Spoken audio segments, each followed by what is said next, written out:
Tawagin niyo na lang ako sa pangalang Ben. Isang negosyante, may-ari ng isang 5-star hotel at restaurant sa lungsod. Maraming nagsasabi na isa raw akong ulirang negosyante. Matapang, matalino at maparaan. Pero sa likod ng mga papuring iyon, may isang katotohanang matagal ko nang tinatago. 4 na taon na mula nang pumanaw ang asawa kong si Delia. At hanggang ngayon, hindi ko pa rin magawang tuluyang bumitaw. Tuwing hapon, palagi ako nakaupo sa tabi ng swimming pool sa likod ng bahay, kung saan madalas kaming magpalipas ng oras si Delia at ng anak naming si Jonas. Doon ako madalas nakatulala habang hinahayaan kong lamunin ng katahimikan ang buong paligid. Habang pinagmamasdan kong paggalaw ng tubig sa pool, narinig kong may marahang mga yapak papalapit. Dad? Paglingon ko, si Jonas iyon. Ang 9 na taong gulang kong anak. Nakasuot siya ng puting t-shirt at maong shorts. May hawak pang laruan na kotse. Bakit ka po laging andito? Wala lang anak. Gusto ko lang maging tahimik minsan. Pero parang lagi kang malungkot kapag andito ka eh. Namimiss mo po ba si Mommy? Oo anak. Namimiss ko siya araw-araw. Naaalala ko pa po yung araw na nagturo sa akin si Mommy lumangoy po dito. Takot na takot po ako nun. Tapos po sabi niya, Jonas, huwag kang matakot. Akong bahala sa'yo.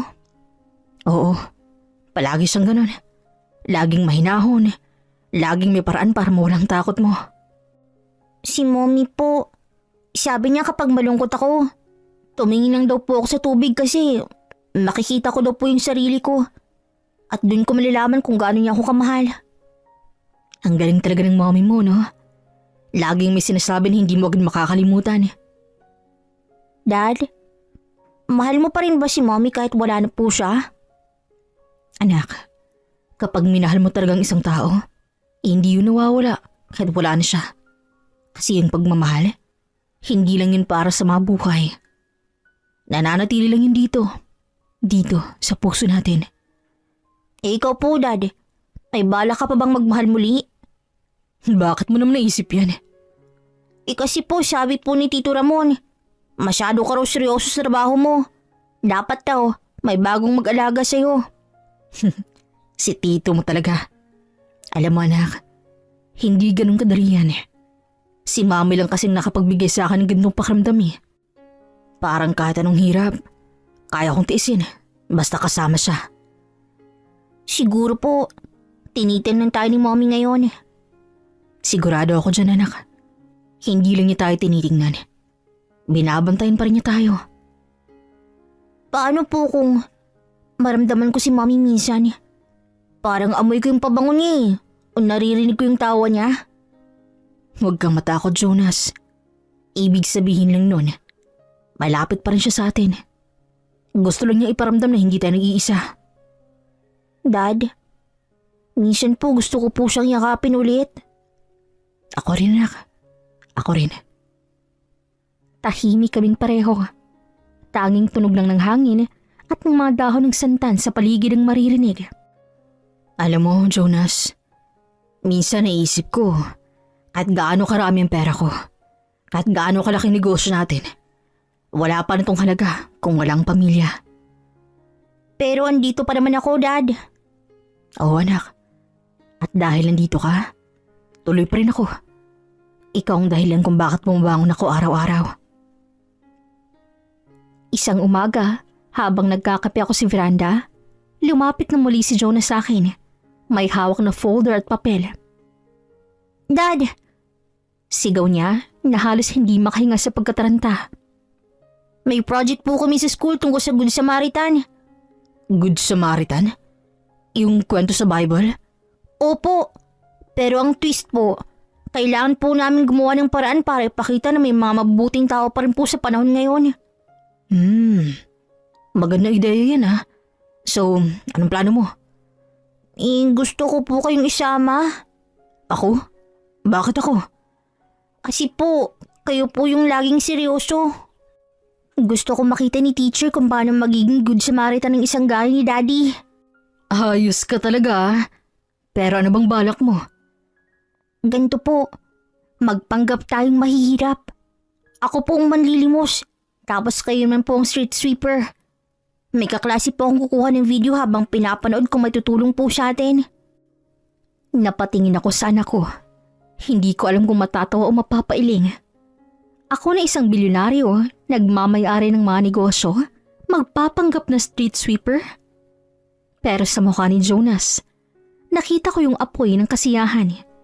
Yung inspirasyon na parang galing pa sa kabutihan ng ina niyang si Delia. Sige anak, game ako dyan. Pero dapat gawin natin to ng maayos ha. Promise po, Dad. Ako bahala sa props at camera. Kailangan lang po natin ng uniform ng street sweeper at lumang damit para sa akin. Kinabukasan, maaga kaming nagbihis. Nakasuot ako ng lumang orange vest. May walis tambu sa kamay. Si Jonas naman, nakalumang t-shirt at shorts na may butas. Nilagyan pa niya ng konting alikabok ang mukha ko. Dad, parang totoo na. Pero dapat po huwag kang tatawa ha. Dapat mukhang seryoso talaga. Paano kung may makakilala sa akin? Di mas masaya. Malalaman nila kung gaano kayo kabait kahit wala kayong yaman. Napatawa ako sa sagot ng anak ko. Matindi talagang imahinasyon ng batang to. Pumesto kami sa gilid ng kalsada. Malapit sa isang busy na intersection sa Manila. Si Jonas ay umpo sa bangketa. May hawak na lata. Samantalang ako na may nagwawali sa mga tuyong dahon at basurang tinatangay ng hangin. Hindi ko alam kung dahil ba sa init ng araw o bigat ng sitwasyon. Pero parang biglang tumigil ang mundo ko nang makita ko mga taong dumaraan.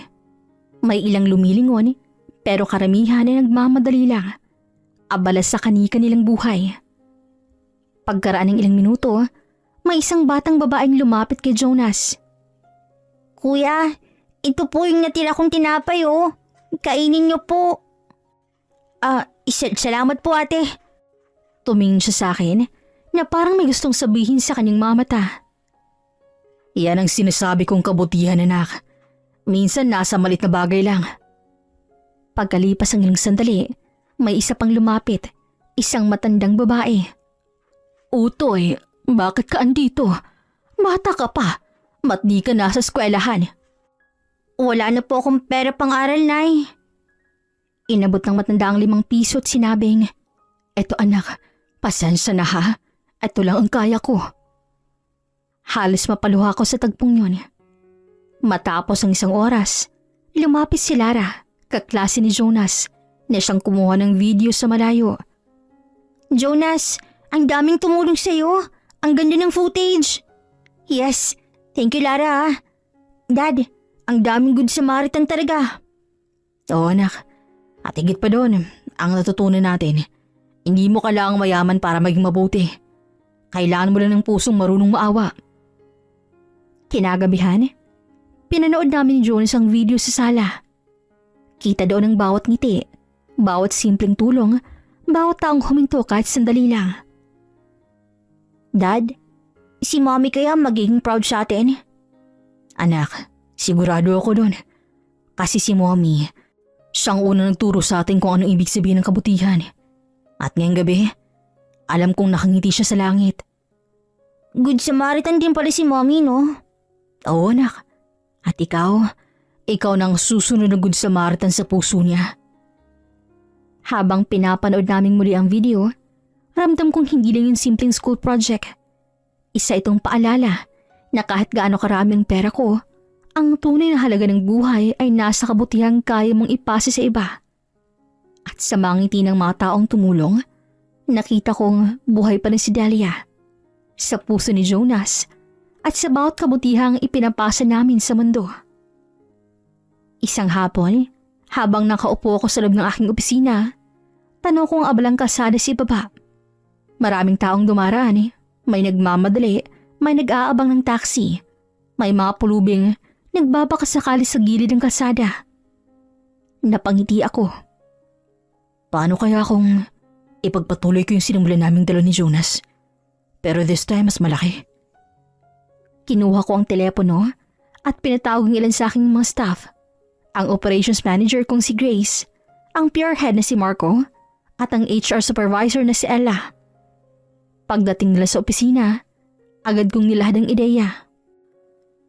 May gusto akong proyekto. Simple lang pero makabuluhan. Ano po yun, Sir Ben? Naalala niyo yung video na ginawa namin ni Jonas ng project niya sa school? Yung nagpapanggap kaming pulubi sa street sweeper? Oo naman, sir. Nakakatuwa nga po dahil nagawa niyo po yun sa kabila ng estado niyo sa buhay. Nakaka-inspire po kayo, sir. Tama.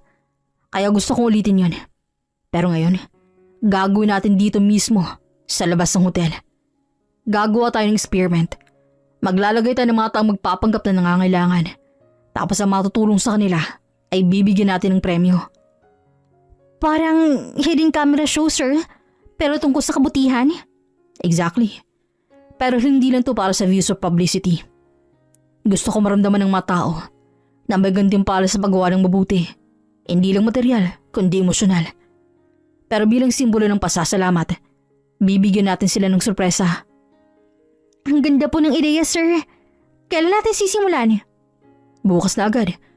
Gamitin natin ang harapan ng hotel. Maglagay tayo ng hidden cameras para siguraduhin natin hindi mahahalata. Ako na mismo magpapanggap muli. Kayo po ulit, sir? Oo, ako mismo. Hindi lang ako basta may-ari ng hotel. Gusto ko maging bahagi ng kwento ng kabutihan. Kinabukasan maaga akong gumising. Nagsuot ako ng lumang jacket, kupas ng pantalon at baseball cap. May hawak akong malit na plastic na may lamang ilang piraso ng tinapay. Sa gilid ng hotel, sa may footpath kung saan dumara ng mga bisita at empleyado, umupo ako na parang ordinaryong matandang pagod sa buhay. Ang mga kamera ay nakatago sa mga paso, poste at isang food cart na ginawang decoy. Makalipas ang ilang minuto, may isang babaeng empleyado ng hotel ang lumapit sa akin. Tatay, gusto niyo po ng tubig? May extra ako dito. Salamat iha. Malaking tulong to. Inabot niya ang tubig na may kasamang maliit na tinapay. Pagkaalis niya, lumabas si Marco at sinundan ng babae. Miss, sandali lang po. Gusto naming ipaalam na bahagi ito ng proyekto ni Mr. Contreras. Isa po kayong Good Samaritan. Congratulations. Naggulat ang babae, natulala. Bigla siyang tinawag papasok sa lobby kung saan naghihintay ako. Ngayon ay nakabihis na ng formal. Sir Ben? Kayo pala yun? Oo. Maraming salamat sa ginawa mo. Simple lang binigay mo pero para sa isang taong naghihirap, malaking kabutihan yun. Ito ang malit kong pasasalamat. Inabot ko ang sobre na may lamang 20,000 at isang hotel voucher para sa 2 gabi. Naiyak siya sa tuwa. Sir, hindi ko po alam na kayo pala yun. Wala lang po talaga akong intensyon kundi tumulong.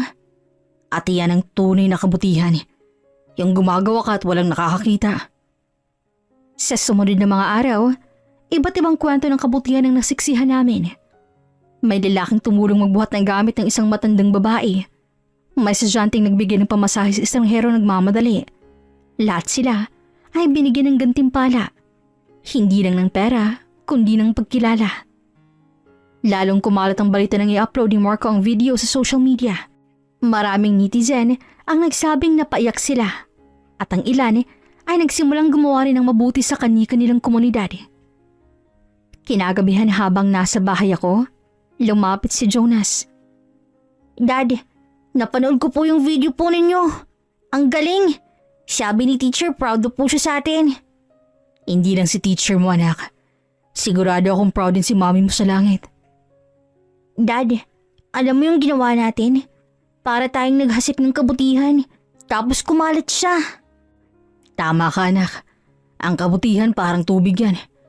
Kapag bumagsak sa tahimik na lawa, nagkakaroon ng alon at yung alon, hindi mo mapipigilan. So, anong next project natin, Dad?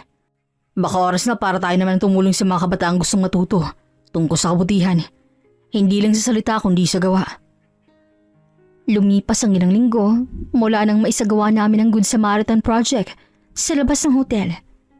Dahil sa mainit na pagtanggap ng mga tao at sa dami na nagbahagi ng kanilang kabutihan, naisip kong ulitin muli ang eksperimento.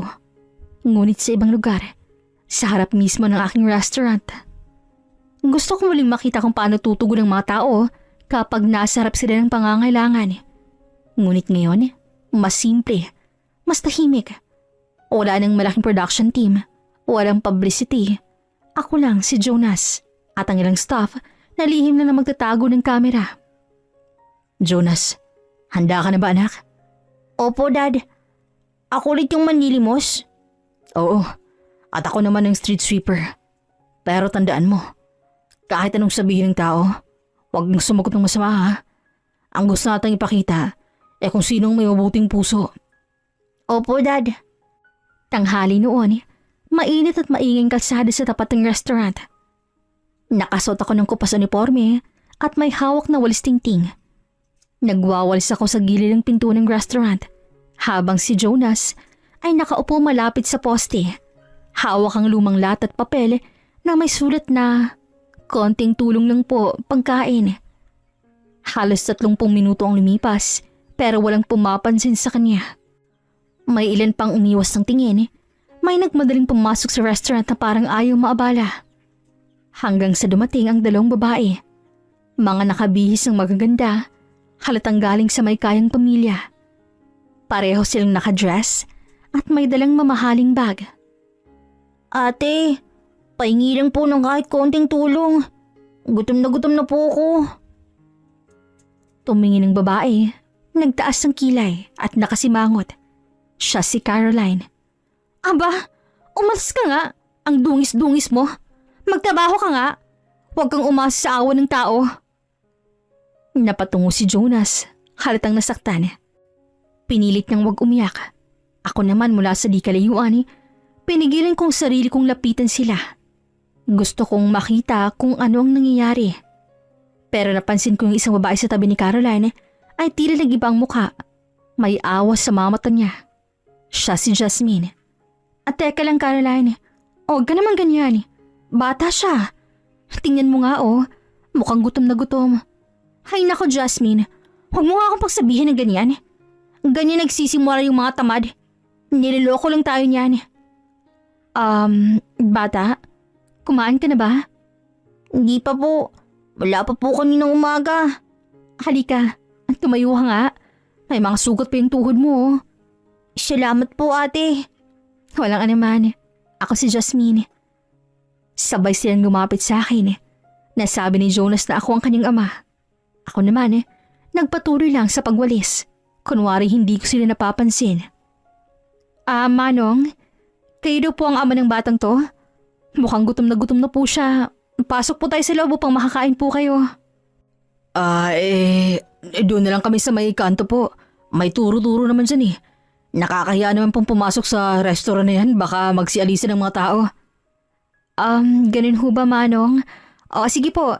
Bibigyan ko na lang po kayo ng pambili ng pagkain. Pati na rin sa pamilya po ninyo. Pagkatapos, ay nilabas niya mula sa pitaka ang 1,000 at inabot yun kay Jonas. Bata, bumili ka ng pagkain ha. Kumain ka ng mabuti at mag-aral kang mabuti balang araw. Salamat po, Ma'am. Hindi ko po ito makakalimutan. Ma'am, salamat po sa ginawa ninyo. Nagulat si Jasmine, lalo na nang makita kong tinanggal ko ang aking sombrero at lumitaw ang aking muka. Kayo po si Mr. Ben Contreras? Yung may-ari ng hotel and restaurant na to? Oo, ako nga. At itong batang to, anak ko. Bahagi po ito ng aming proyekto. Gusto namin makita kung sino pa ang may pusong tumulong kahit walang kapalit. Hindi agad nakapagsalita si Jasmine. Samantalang si Caroline, halatang nahiya at agad umiwas ng tingin. Ma'am Jasmine, salamat po sa kabutihan ninyo. Maraming dumaan kanina pero kayo lang po talagang lumapit.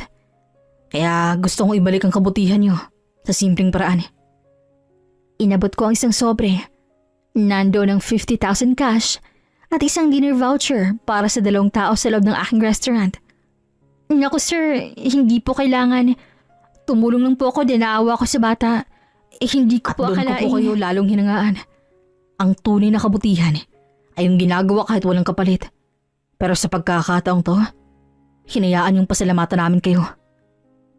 Napaluha si Jasmine habang ang kasama niyang si Caroline ay tahimik lang sa gilid na tila nagsisisi.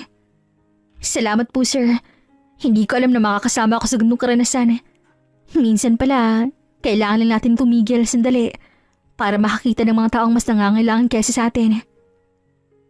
Ngumiti ako, sabay hawak sa balikat ni Jonas. Anak, itong gusto kong matutunan mo, na hindi lahat ng tao pare-pareho. Pero sa bawat daang puno ng malamig na puso, palaging may isang tao may pusong marunong maawa. Opo, Dad. Si Ate Jasmine po yun. At sa araw na yon, muli kong napatunayan ng kabutihan kahit minsan tinatabunan ng kaibangan ng ilan ay patuloy pa rin nagbubuhay sa puso ng iilan. At sapat na yon para magbigay ng pag-asa sa marami. Makalipas ang 3 araw mula nang maganap ang insidenteng yon sa labas ng restaurant, hindi pa rin mali sa isip ko ang ginawa ni Jasmine. Ang kabaitan niya ay nagpapaalala sa akin kay Delia, ang yumao kong asawa. Habang nasa opisina ako, hindi ko mapigil ang balikan ng eksenang yun. Ang ngiti ni Jasmine habang inaabot ang tulong kay Jonas. Ang pagiging taos-puso niya na tila may kakaibang ingit na bumalik sa puso ko. Jonas anak, naaalala mo pa ba yung babae na tumulong sa'yo nung isang araw? Si Ate Jasmine po. Oo naman, Dad. Mabait po siya. Sana makasama natin siya ulit, no? Sabi ko nga po kay Aya parang si Mami yung ugali niya. Oo anak, parang siya nga. Kinabukasan habang nag-i-inspection ako sa restaurant, nakita kong may babaeng pumasok. Nakasuot siya ng simpleng blouse at jeans. May dalang maliit na bag. Nang tumingin siya sa akin, napangiti ako. Jasmine?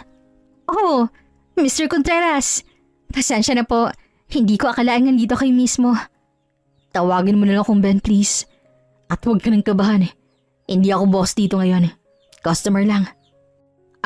Ganun po ba? Dumaan lang po ako kasi gusto kong magpasalamat ulit. Hindi ko po akalaing makakatanggap ako ng gandong gantimpala. Nakakahiya nga po. Wala kang dapat ikahiya. Ang ginawa mo, bihira na yun sa panahon ngayon. Halim mo bang maraming lumapit kay Jonas nung araw na yun? Pero karamihan umiiwas. Nako, ganun po talaga siguro Ben. Marami na kasing nadadala sa takot Si Luda. Pero ako kasi, lumaki akong tinuruan ni nanay na kahit konting tulong, malaking bagay na sa taong gutom mo nagdurusa. Napangiti ako. Mula sa bintana ng restaurant, kita ang sinag ng araw na tumatama sa kanyang muka. May payak na ganda si Jasmine. Hindi sa bisyo sa ayos, kundi sa kababaang loob. Pagkatapos ng maikling pag-uusap, nagyaya ako. Alam mo, Jasmine, kung may oras ka, samahan mo kaming magdino ni Jonas. Matutuwa yung bata kapag nakita ka ulit. Ha? Naku, nakakaya naman. Please, isang hapunan lang. Wala nang formalities. Walang camera. Just us. Kinagabihan habang sabay kaming kumakain ni Jonas at Jasmine sa private dining area ng hotel na puno ng tawanan ng paligid. Si Jonas hindi mapigil ang magkwento ng mga kababalaghan ng kanyang eskwela habang si Jasmine ay nakikinig lang, minsan sumasabay sa tawa. Ate Jasmine, sabi po ni teacher, ako daw po yung pinaka-creative sa buong class. Kasi yung project namin nilagyan ko ng totoong lupa. Ay, totoo? Baka pati mga teacher mo naamoy ang lupa mo. Sa sandaling yun parang muli akong nabuhay. Matagal ko nang hindi narinig ang ganong halakhak sa aking buhay. Lalo na mula kay Jonas. At sa pagitan ng tawanan at simpleng kwentuhan, naramdaman kong unti-unting bumabalik ang kulay sa buhay naming mag-ama. Pagkatapos naming kumain, inihatid ko si Jasmine palabas. Jasmine, salamat sa pagsama ha. Alam kong busy ka pero pinulakan mo pa rin kami. Ako dapat ang magpasalamat, Ben. Sobrang saya ko kanina. Matagal na rin akong hindi nakakatawa ng gano'n. Parang pamilya. Parang pamilya? Oo, parang gano'n nga. Si Jonas kasi nakakaagaan ng loob. At ikaw rin. May aura ka na parang... basta. Mabait ka rin naman pala. Kahit milyonaryo. Pareho kaming natawa. Ngunit sa likod ng ngiting yun, may kakaibang damdaming nabubuo sa akin Isang damdaming matagal ko nang tinatakasan mula nang mawala si Delia. Pagbalik ko sa loob, nadatnan ko si Jonas sa kwarto. Nagdo-drawing ng 3 tao. Isang lalaki, isang batang lalaki, at isang babae. Ano yan, anak? Tayong 3 po. Ako, ikaw at si Ate Jasmine. Pwede po ba siyang tumira dito minsan, Dad? Hindi ko siya agad nasagot.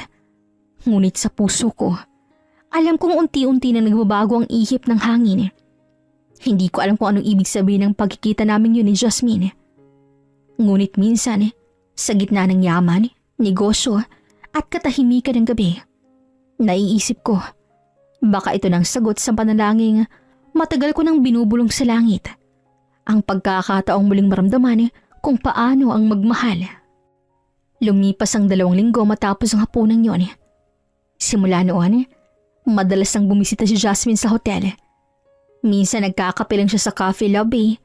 Minsan naman sumasama kay Jonas sa paglalaro sa garden habang ako nagtatrabaho sa opisina. Ang dating tahimik na buhay ay tilang muling naging makulay. May tawanan, may kwentuhan, at may mga ngiting matagal ko nang hindi nakita sa mukha ng anak ko. Ngunit sa bawat pagdaan ng araw, ramdam kong may kakaiba na rin sa akin. Isang pakiramdam na matagal ko nang tinabunan ng lungkot at takot. Sa bawat titig ni Jasmine, sa bawat ngiti niya, tila bumabalik ang tibok ng pusong matagal na natulog mula nang mawala si Delia. Isang umaga, habang nasa opisina ako, pumasok ang aking sekretaryang si Marites.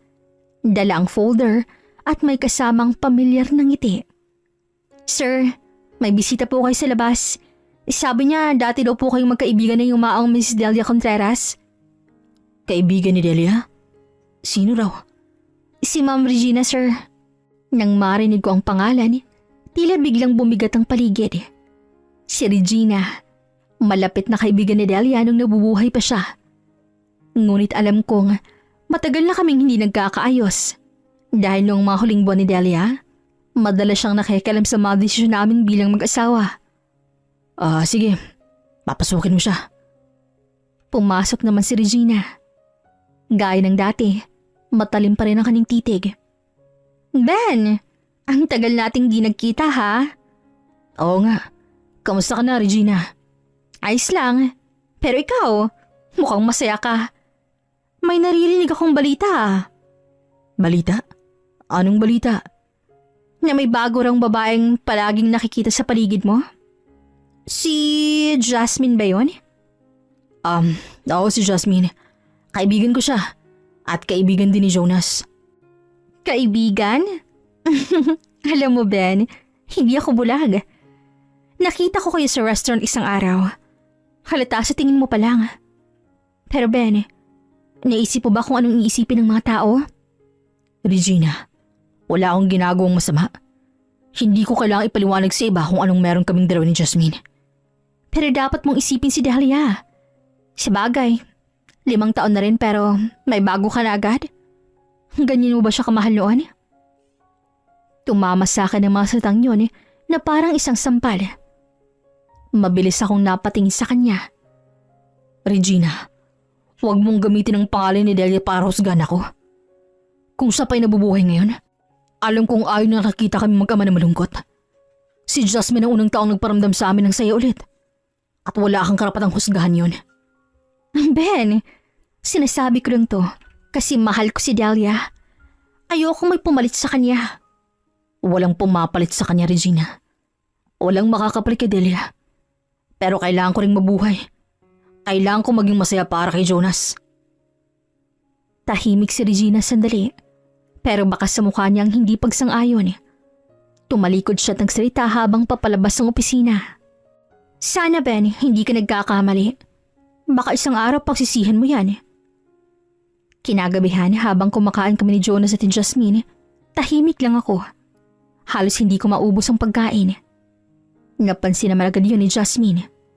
"Ben, may problema ba? Tahimik ka yata ngayon." Wala naman. May bumisita lang sa opisina kanina.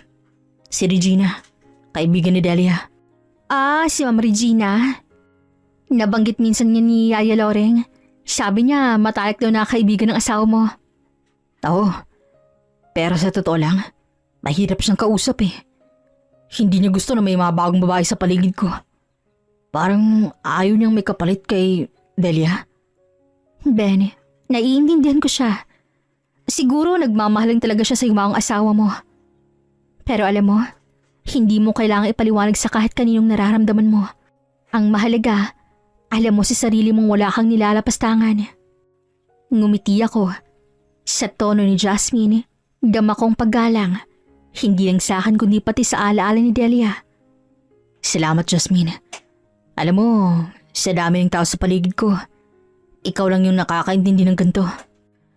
Siguro kasi alam kong ang pag-ibig, hindi natatapos sa pagkawala ng isang tao. Minsan, nag-aan yung panibagong pag-asa lang. Sa mga salitang yun, ramdam kong unti-unting nabuburang bigat ng araw. At sa kabila ng mga paghusga, alam kong tamang ginagawa ko. Hindi dahil gusto kong kalimutan si Delia, kundi dahil gusto kong muling matutong magmahal nang hindi nagkakasala. Ngunit hindi pa doon natatapos ang lahat. Ilang araw lumipas, habang papasok ako sa hotel lobby, may narinig akong mabulungan ng mga empleyado. Sino rin yung babae na madalas kasama ni Sir Ben? Baka siya yung bagong girlfriend? Hindi ba may anak na siya? At sa di kalayuan, nakita ko si Regina. Nakatayo sa gilid, may kausap na reporter. At doon ko napagtanto na hindi lang pala selo si Regina ang problema ko. May mas malalim pa siyang dahilan at maaaring masirang katahimikan naming mag-ama dahil doon. Kinagabihan hindi ako mapakali. Nasa loob ako ng aking opisina habang nakatingin sa ilaw ng syudad sa labas ng bintana. Paulit-ulit sa isip kong ekseneng nakita ko kanina kay Regina. Kausap ng reporter na tila ba may binubulong na hindi maganda. Hindi ko siya matawagan. Alam ko kung haharapan ko siyang kausapin, mas mabuti. Kaya't pinasundo ko siya kay Marites. Makalipas ang 20 minuto, pumasok si Regina sa opisina ko. Nakasmile pa rin siya, ngunit halata akong kinakabahan. Umupo ka, Regina. Kailangan nating mag-usap. Tungkol saan, Ben? Tungkol sa mga reporter na nakita kong kausap mo kanina. Hindi ko pinahihintulutan ng anumang media coverage. Bakit mo sila dinala rito, ha? Mga kaibigan ko lang yon. Nagkataon lang na dumaan sila dito. Wala akong masamang intensyon, Ben. Regina, matagal na kitang kilala. Alam kong hindi ka basta gumagalo ng walang dahilan. Kaya sabihin mo nilang totoo. Sige, Ben. Aaminin ko. Nakausap ko talaga sila. Gusto kong mailabas sa media ang proyekto mo tungkol sa mga Good Samaritan. Bakit? Anong kailangan mo sa proyektong yun? Hindi to para sa publicity. Wala. Gusto ko lang ipakita sa lahat kung gaano ka kabuti. Kung gaano ka karapat-dapat mahalin. Ano? Anong ibig mong sabihin? Matagal ko na itong nararamdaman, Ben. Simula pa man nung nabubuhay si Delia. Pero hindi ko masabi dahil alam kong masaya kayo noon. Nang nawala siya, sinubukan kong tulungan ka sa negosyo. Sa pagbangon. Pero naramdaman kong hindi ka pa handa para sa panibagong pag-ibig. Hanggang sa dumating si Jasmine sa buhay mo. At simula nang dumating siya, nagbago ka. Naging masaya ka ulit. Pero hindi dahil sa pagbangon kundi dahil sa kanya. At aminin mo, Ben, may nararamdaman ka rin para sa babaeng yon. Regina, hindi mo naiintindihan. Naiintindihan ko. Naiintindihan kong unti-unti mo na siyang nagugustuhan. Pero Ben, kilala mo ba talaga siya? Alam mo ba kung saan siya nanggaling? Kung anong totoo sa likod ng ngiti niya? Anong ibig mong sabihin? May mga naririnig ako tungkol kay Jasmine. Na dati raw siyang nagtatrabaho sa isang club bago siya lumipat dito. Hindi mo ba naisip kung bakit bigla na siyang lumitaw sa buhay mo? Baka naman ginagamit ka lang niya, Ben. Regina, tama na. Hindi mo kilala si Jasmine. Hindi mo siya pwedeng husgahan sa mga sabi-sabi lang. Sinasabi ko lang to dahil ayokong masaktan ka. Dahil mahal kita, Ben. At hindi ko kayang makita kang napapaniwala ng isang babaeng hindi mo kilala. Regina, tumigil ka na. Hindi mo kailangan sirain si Jasmine Para lang ipakita kung gaano mo ako kamahal. Kung talagang mahal mo ako, igalang mo yung desisyon ko. Kahit alam kong ginagamit ka niya? Hindi siya ganun. At kung ano man ang inisip mo, tigilan mo lang pagpapakalat ng kwento. Hindi mo ako naiintindihan ngayon, Ben. Pero darating ang panahon, makikita mo. Lahat ng ginagawa ko dahil mahal kita. At kapag dumating ang araw masaktan ka dahil ka, Jasmine, huwag mong sabihing hindi kita binalaan. Pagkaalis niya, tahimik kong sinara ang pinto at napaupo si Celia. Ramdam kong bigat ng hangin sa paligid. Niya parang unti-unting bumabalik ang mga aninong akala ko'y iniwan ko na. Habang pinagmamasdan kong litardo ni Delia sa mesa, narinig kong tumawag si Jonas sa labas, kasamang naglalaro si Jasmine. Isang ngiti ang sumilay sa labi ko, pero kasabay nito ang isang tanong na hindi ko kayang sagutin. Tama ba akong nagtiwala sa kanya? Isang gabi matapos ang mahabang trabaho, napagpasyan kong yayaan si Jasmine na mag-dinner. Ilang araw na rin kaming parehong abala at bihira na kaming makag-usap ng matagal. Gusto kong magkaroon kami ng sandali na kami lang. Walang mga empleyado, walang mga matang nanunood, at higit sa lahat, walang panghuhusga. Jasmine, gusto ko magpasalamat sa lahat ng naitulong mo sa amin ni Jonas. Kung wala ka, baka hindi ko alam kung paano ko haharapin ang mga araw na to. Wala yun, Ben. Sapat na sa akin na alam kong napapasaya ko si Jonas. At ikaw? Ngumiti ako. Ngunit sa loob-loob ko, dama ko ang pag-alinlangan sa kanyang mga mata. Para bang may gusto siyang sabihin ngunit pinipigilan lang niya. Kaya't sinadya kong ipasara ng maagang restaurant. Naisip kong yun ang tamang pagkakataon para makilala pa siya ng mas malalim. Habang nag-iisang kandila lamang nagsisilbing ilaw sa aming mesa, tahimik kaming kumakain. Tahimik ka yata ngayon. May iniisip ka ba? Ben, may gusto akong sabihin pero natatakot ako na baka mag-ibang tingin mo sa akin. Walang dahilan para matakot ka. Ano man yun, makikinig ako. Ben, dati akong nagtatrabaho sa club. Sumasayaw ako doon. Pero hindi ako bayarang babae. Ginawa ko yun hindi dahil gusto ko. May sakit ang nanay ko noon, malubha. Kailangan ko ng malaking pera para sa gamutan niya. Wala akong ibang maaasahan, kaya napilitan akong pumasok doon. Pero hindi rin nagtagal, dahil namatay din siya. At simula noon tumigil na ako. Naghanap ako ng marangal na trabaho. Kahit anong trabaho. Basta hindi na ako babalik sa ganon. Hanggang sa mapadpad ako rito at nakilala kita. Napatigil siya at pinahid ang luha. Kita ko sa kanyang mukha ang tapat na pagdurusa ng isang babaeng nagkamali, ngunit hindi kailanman tumigil sa pagpipilit bumangon. Salamat sa katapatan mo, Jasmine. Hindi ka ba nandidiri sa akin? Hindi mo ba ako husgahan kagaya ng iba? Wala akong karapatang husgahan ka. Ang mahalaga, alam ko kung sino ka ngayon. Hindi kung sino ka noon. Ang nakaraan mo hindi mo kasalanan. Ginawa mo lang ang akala mong tama para sa taong mahal mo. Ben, hindi ko alam kung paano ako magpapasalamat. Ngayon lang ako nakaramdam na may taong nakakaintindi sa akin ng ganito. Marami na nang huhusga sa atin pareho. Pero siguro, oras na para pareho natin patawarin ang mga sarili natin. Mula ng gabing yun, mas lalo kong nakilala si Jasmine. Hindi bilang babaeng may madilim na nakaraan, kundi bilang isang taong marunong lumaban sa buhay ng may dignidad. At ang bawat araw na magkasama kami ay nagbigay ng panibagong kulay sa dati kong matamlay na mundo. Habang lumilipas ang mga linggo, mas lumaki ang tiwala at paghanga ko sa kanya. Nakita ko kung gaano siya kasipag, kung paano niya ginagabayan si Jonas, at kung gaano niya kamahal ang ginagawa niya. Hindi siya humihingi ng kapalit, sapat na sa kanyang makitang masaya kami. Isang umaga habang nag-aalmusal kami sa veranda ng bahay, masiglang nagtatakbuhan sa hardin sina Jonas at Jasmine. Napangiti ako habang pinagmamasdan sila. Noon ko napagtanto, hindi lang pala ako ang nagmahal kay Jasmine, pati si Jonas, unti-unti na rin natutong magmahal sa kanya. Pagkatapos ng almusal, lumapit si Jasmine sa akin, may hawak na tasa ng kape. Ang bait talaga ng anak mo, Ben. Nakakatuwang kasama. Hindi lang siya mabait. Matalino rin. Alam mo, minsan, nagtanong siya sa akin kung bakit hindi pa raw kita ginagawang girlfriend. Ha? Si Jonas? Naku, bata pa yon kung ano nang naiisip. Kung sabihin kong matagal ko na rin iniisip yon. Ben, sigurado ka ba? Alam mo ng lahat tungkol sa akin. Hindi ako perpekto.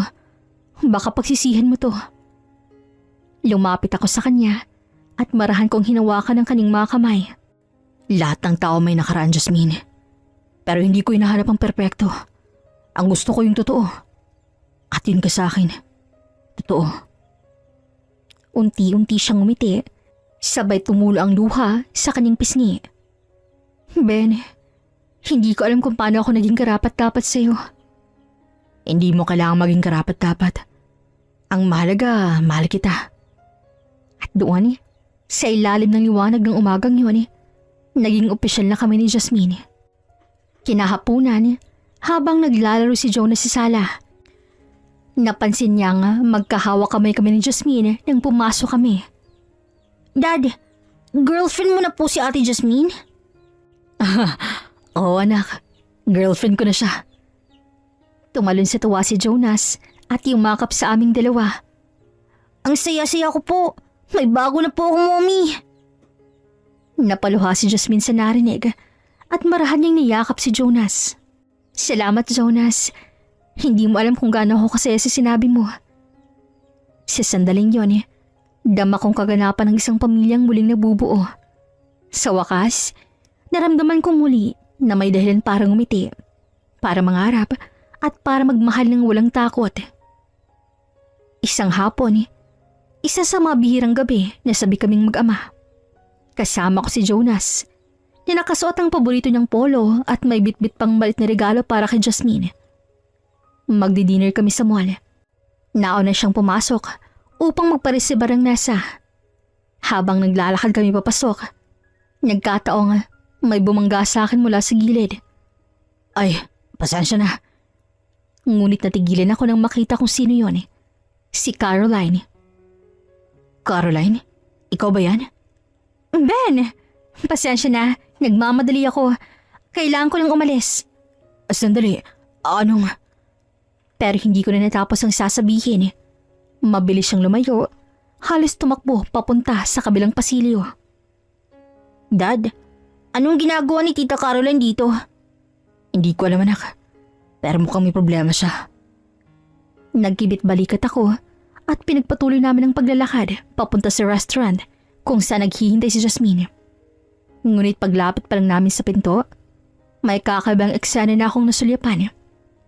Sa loob ng restaurant, naroon si Jasmine, ngunit hindi siya nag-iisa. May isang lalaking mahigpit na humahawak sa kanyang braso na tila pinipigilan siyang umalis. Kita ko sa mga mata ni Jasmine ang takot at panginginig. Jasmine!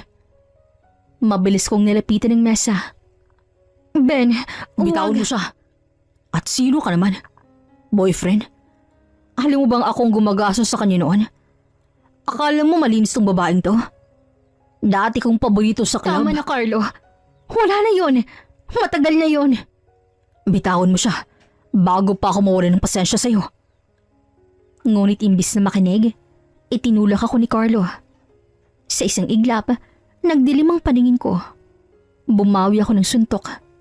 Tinamaan siya sa panga, ngunit agad siyang nakabawi at sinapak din ako pabalik. Ben, tama na! Tumigil na kayo! Nagkagol sa buong lugar. Nagsisigaw ng mga tao. May mga kumukuha pa ng video. Dumating din ang mga gwardya at agad kaming inawat. Sir, tama na po. Sir, please. Layo muna ma'am, huwag kayong nalapit. Hinila nila ako palayo habang si Carlo naman ay tinulungan ng isa pang gwardya at tumayo. Duguan ang labi niya pero hindi pa rin siya tumigil sa paninira.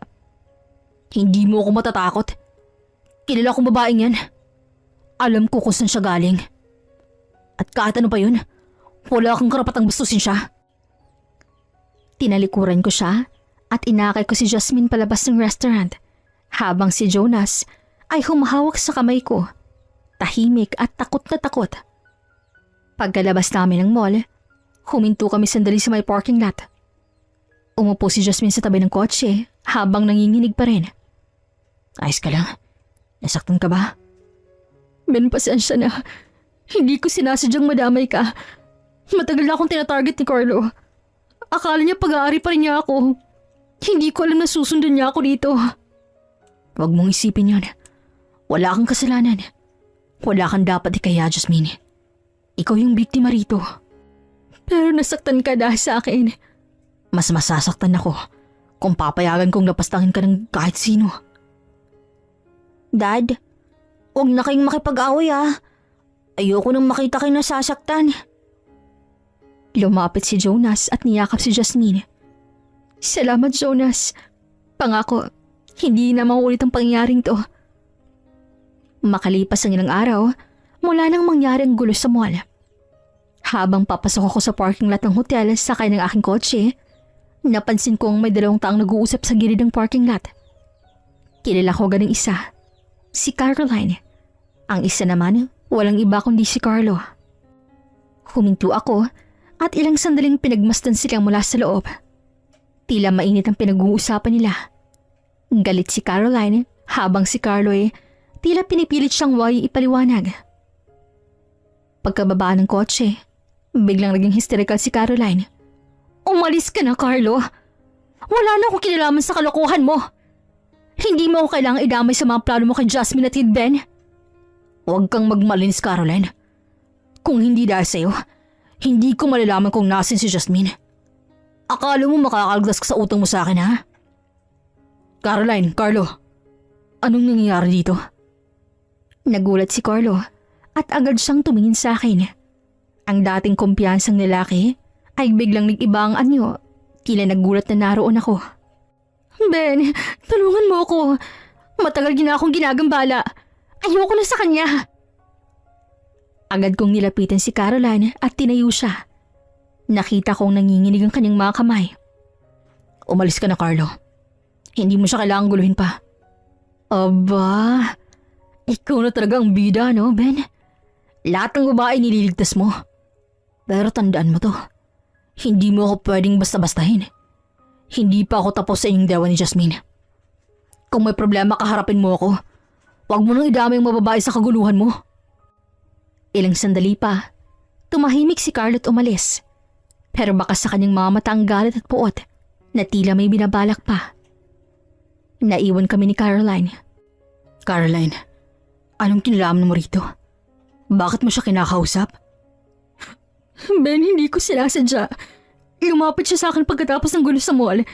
Hindi ko alam na gusto lang pala niyang siraan si Jasmine. Nang malaman kong ginagamit niya ako, tinanggihan ko na siya. Pero simula nang tinatakot niya na ako. Dapat sinabi mo agad sa akin. Pwede kitang tulungan, Caroline. Huwag mo hayaang gamitin ka ng gantong tao. Pasensya na, Ben. Nagkamali ako.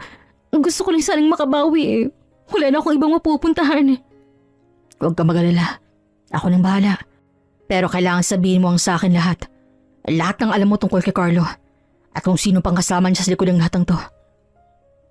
Tumingin siya sa akin at nanginginig ang labi. Nakiusap din siya na huwag ko nang sasabihin kay Jasmine ang tagpong yun. Dahil ayaw niyang mag-alala pa ang kaibigan. Tumango naman ako at nangakong hindi magsasalita. Dumaan pang mga linggo at mga buwan na puno ng paghahanda, pag-aayos at kasiyahan.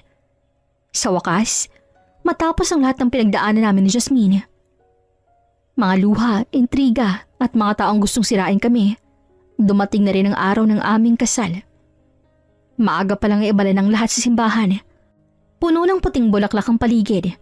Mabango ang hangin at tila pati ang araw ay nagpasya ng sumikat ng mas maliwanag para sa amin.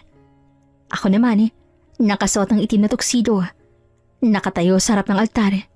Kabado, nanginginig. Pero sa ilalim ng kaba, may halong sobrang saya. Si Jasmine, sa kanyang puting bestida, ay parang isang pangakong natupad. Ang bawat hakbang niya sa aisle ay tila isang paglalakbay mula sa lahat ng sakit tungo sa bagong simula. Naluha ako, hindi ko mapigilan. Lahat ng hirap, lahat ng pinagdaanan namin. Sa sandaling yun, tila naglaho. Ngunit bago pa siya tuluyang makarating sa altare, isang sigaw ang pumunit sa katahimikan. Sir Ben! Sir Ben! Nagulat ang lahat ng tao. Tumigil ang musika. Lumingon ako at nakita kong tumatakbo si Marites papasok ng simbahan. Hawak ang cellphone na namumutla. Marites, anong nangyayari? Sir, si Jonas, kinidnap po. Kakatawag lang sa akin. May mga lalaking dumampot sa kanya sa tapat ng mansyon. Biglang naglaho ang lahat ng saya sa paligid. Si Jasmine ay napahinto sa galitnaan ng aisle. Hawak ang laylayan ng kanyang gown. Nakatingin sa akin ng puno ng kabat-luha. Jonas? Si Jonas? Ben, anong ibig siyang sabihin? Hindi ko alam, pero hindi to pwedeng maging totoo. Kinuha ko agad ang cellphone ni Marites at pinakinggan ang tinig sa kabilang linya. Kung gusto mo makitang buhay ang anak mo, sundin mo ang utos namin. Walang polis, walang drama. Pupunta ka sa lumang bodega sa may daungan. Mag-isa. Ben, huwag ka munang umalis. Tatawag tayo ng polis. Baka patibong lang yan. Hindi ako pwedeng maghintay, Jasmine. Si Jonas na yun. Anak ko na yun. Ben, baka delikado. Pero anong gagawin natin? Kailangang maligtas si Jonas. Tiningnan ko siya. Ang luha niya, ang takot sa kanyang mamata. Ang araw na dapat pinakamasaya sa buhay namin ay biglang naging bangungot. Pangako, babalik ako. Hindi ko hahayaang masaktan si Jonas. At babalik ako sa iyo, Jasmine. Kahit anong mangyari. At bago pa ako mapigilan ng mga tao, tumakbo ako palabas ng simbahan. Tinanggal ko ang coat ko, iniwan ang bulaklak sa dibdib at sumakay sa aking kotse. Habang mabilis akong nagmamaneho papunta sa direksyong binanggit ng mga kidnapper, tumatakbo sa isip ko ang mukha ni Jonas.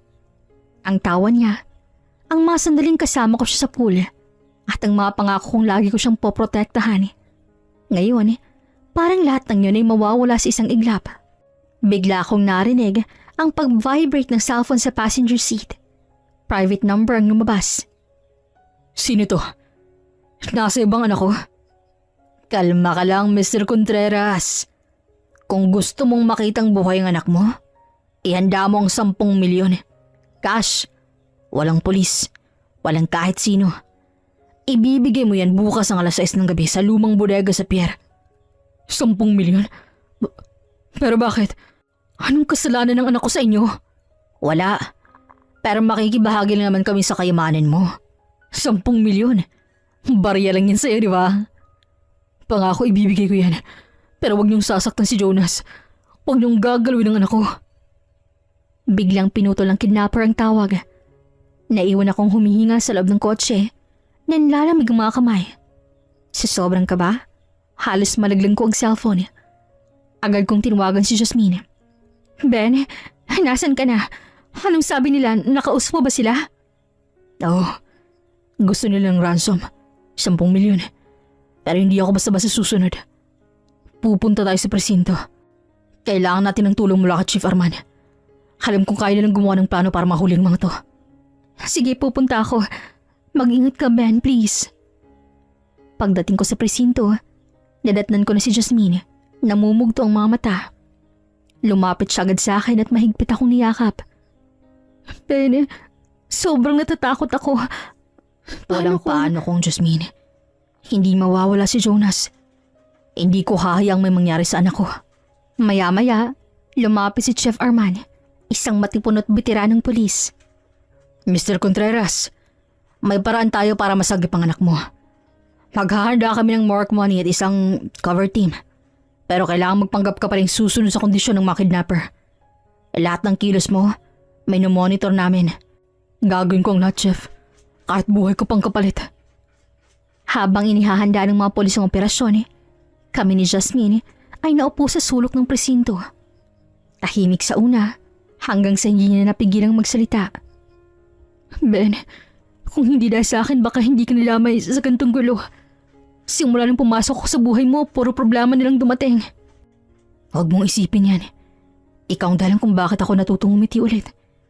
Ikaw at si Jones ang pamilya ko ngayon. Kaya kahit ilang panganib pa yan, lalaban ako. Pangako mo, Babalik kang mag-ama ha.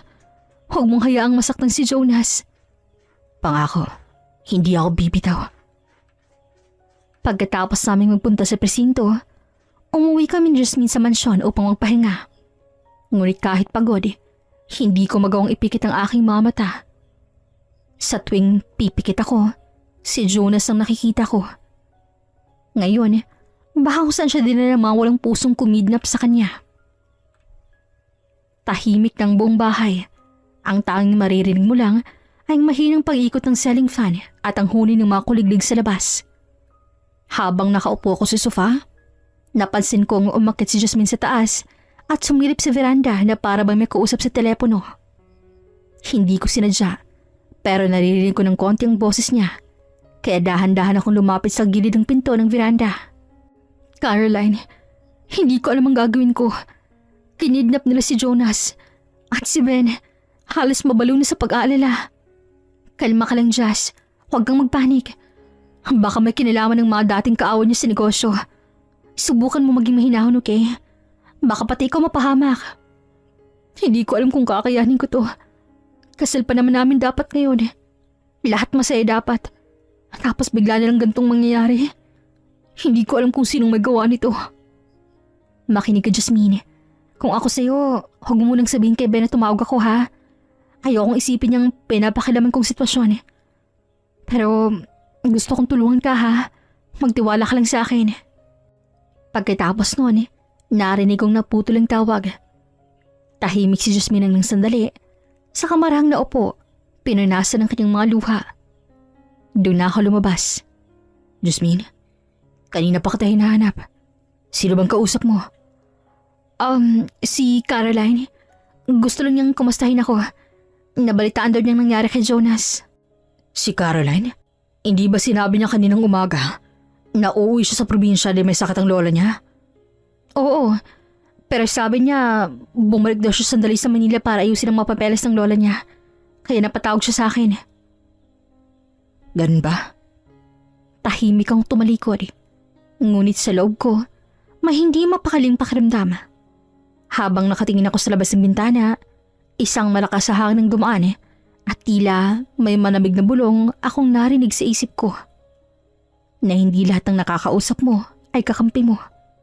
At doon ko napagtanto na baka hindi lang si Jonas ang biktima ng mas malaking plano. Kinabukasan, alas 4 pa lang ng hapon ay naroon na kami sa presinto. Ang bawat galaw ng mga pulis ay maingat. Ang bawat salita ay may timbang. Lahat ay naghahanda para sa isang misyon, ang mailigtas si Jonas. Mr. Contreras, nakumpirma na namin ang lokasyon. Ayon sa impormasyon ng isa naming informant. Kailan tayo kakilos, Hepe? Sa loob ng isang oras. Pinag-aaralan pa namin ang tamang posisyon ng mga tauhan. Pero siguraduhin ninyong ligtas si Mr. Jasmine. Hindi namin siya pwedeng isama sa operasyon. Tumango ako, saka lumapit kay Jasmine. Mahigpit kong hinawakan ang kanyang mga kamay. Jasmine, bumalik ka na sa mansyon. Huwag kang lalabas doon hanggat hindi kami makabalik, ha. Pangako ko, babalik kami. Hindi ko hahayang mapahamak ang anak ko. Mag-iingat ka, ha, Ben. Huwag mong hayaang maunahan ka ng galit mo. Ang mahalaga maligtas mo si Jonas. Hihintayin ko kayong mag-ama. Hinalikan ko siya sa noo bago ako sumakay ng kotse. Habang tinatahak namin ang daan, papunta sa bodega. Bawat patak ng ulan ay tila sinasabay ng pintig ng puso ko. Mabilis, mabigat, puno ng takot at galit. Alas 6 ng gabi, sa labas ng lumang bodega, nakaposisyon ng mga pulis. May dalaw sa bubong, 3 sa likod, at ako na mag-isa sa kotse, dalang maleta ng ransom money. Sa loob ng sasakyan, nakita ko sa monitor ang live feed mula sa drone. 3 armadong lalaki nagbabantay. At sa gitna ng madilim na silid, may batang nakaupo, nakapiring, nakataling mga kamay. Team Alpha, handa na. Sa aking senyas, pasok kayo. Huwag pababayaan ang target. Pumalakang putok ng barel sa unang senyas. Pulis, itaas ang kamay. Huwag kang gigilos. Nagkagulo. May 2 tumakbo sa gilid habang ang isa ay bumunot ng baril at nagpaputok. Pumutok ang mga ilaw. Umalingaw-ngaw ang mga sigaw at amoy pulbura ang buong paligid. Habang abalang mga pulis sa pagpapasuko sa mga tauhan, tumakbo ako papasok sa loob. Doon ko nakita si Jonas na nanginginig at umiiyak. "Jonas, anak, ako to." "Daddy, tulungan mo ako." Hinugot kong patalim ng aking dala upang maputol ang lubid. Pero bago ko pa siya makuha palabas, may humarang na lalaki sa pinto. Ngunit nakilala ko ito. Si Carlo. Aba, Ben. Matagal kitang hinintay Akala mo makakalimutan ko yung ginawa mo sa restaurant? Pinahiya mo ko sa harap ng maraming tao. Dahil sa'yo nawala sa akin si Jasmine. Hayop ka. Ikaw palang may pakana nito. Walang nawala sa'yo, Carlo. Dahil kailanman hindi ka nagkaroon ng karapatan sa kanya. Sumugod siya. Hawak ang baril pero naunahan ko. Hinampas ko ng siko ang kamay niya at nagkapalitan kami ng suntok. Tumama kami sa mesa. Bumagsak ang mga gamit at sa isang iglap ay nagkarambula kami sa gitna ng bodega. Hindi mo alam, Ben. Plenano ko itong matagal na. Lahat.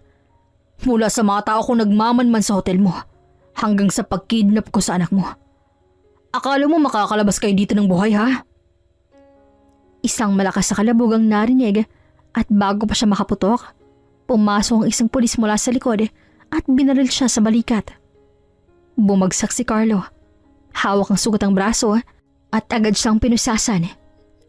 Target secured. Ulitin ko. Target secured. Agad kong niyakap si Jonas. Nanginginig pa rin siya pero ligtas na. Dad, hindi ko na kayo makikita. Akala ko talaga. Anak, walang makakakuha sa'yo. Hindi ako titigil hanggat kasama kita. Paglabas namin sa bodega, sinlubong kami ng mga ilaw ng pulis at mga sirena. Habang binubuhat ko si Jonas, tumingin ako sa langit. Madilim pa rin, ngunit may bahagyang liwanag ng buwan na pilit sumisilip sa ulap.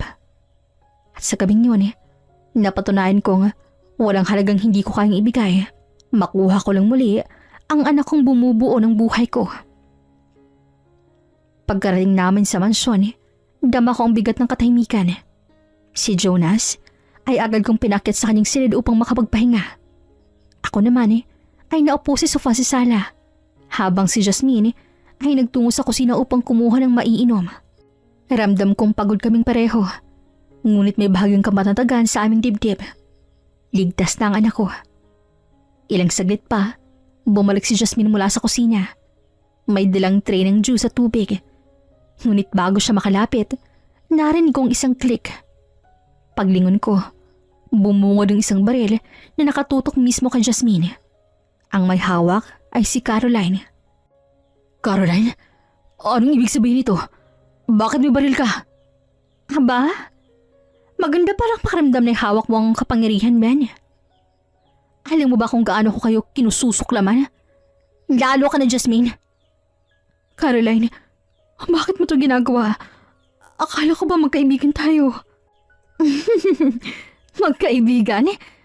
Huwag mo akong niloloko, ha?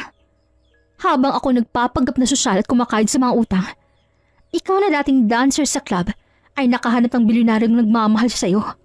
At ako? Ako ang pinagtatawanan ng mga taong dati kong nakasama. Caroline, kung may problema ka pwede nating ayusin. Hindi mo kailangang manakit. Ibaba mo yung baril. Wala nang aayusin.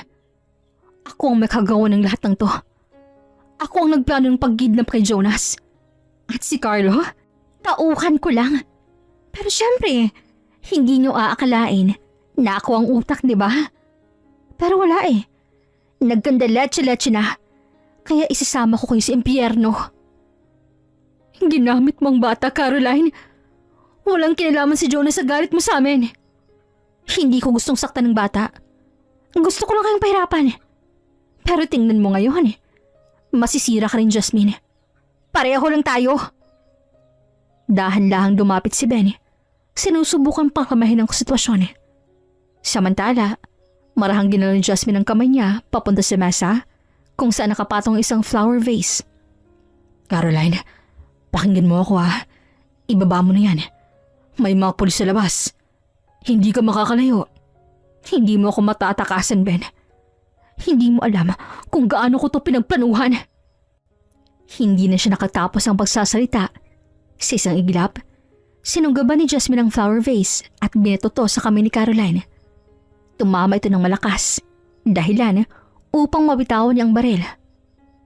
Mabilis akong kumilos. Sinunggaban ko si Caroline at tinulak siya sa sahig.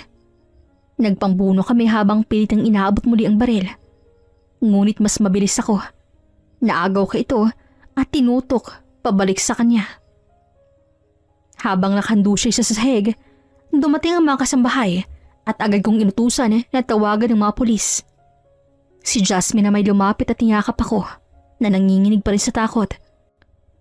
Matapos ang lahat ng gulo, unti-unting bumalik sa normal ang aming buhay. Si Caroline ay tuluyang nakatulan sa korte, habang si Carlo naman ay nasambahan din ng kasong kidnapping. Sa kabila ng lahat, pinili namin ni Jasmine na magpatawad. Hindi dahil madali, kundi dahil gusto naming tuluyang makalaya sa bigat ng nakaraan. At nang tuluyang humupa ang unos, dumating din ang araw na matagal na naming hinihintay, ang aming kasal.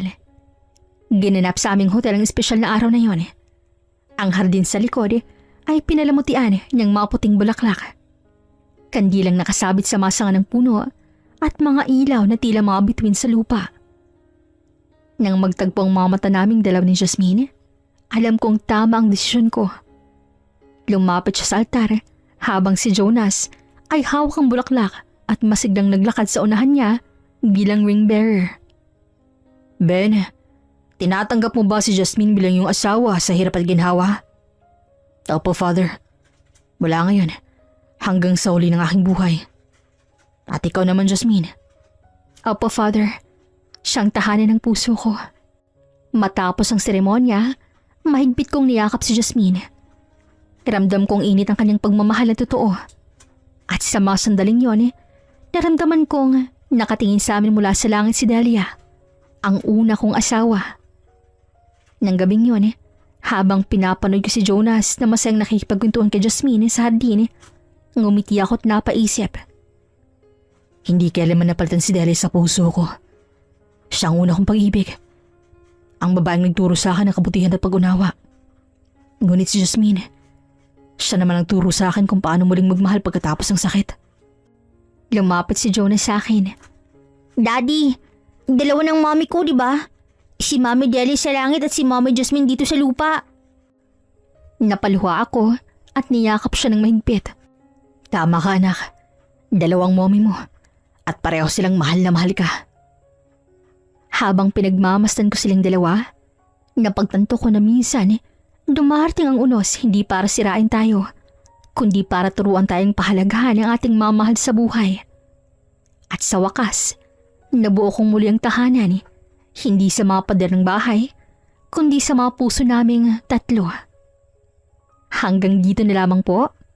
This is Regine here in Miss Teen Stories. Daghan kaayong salamat!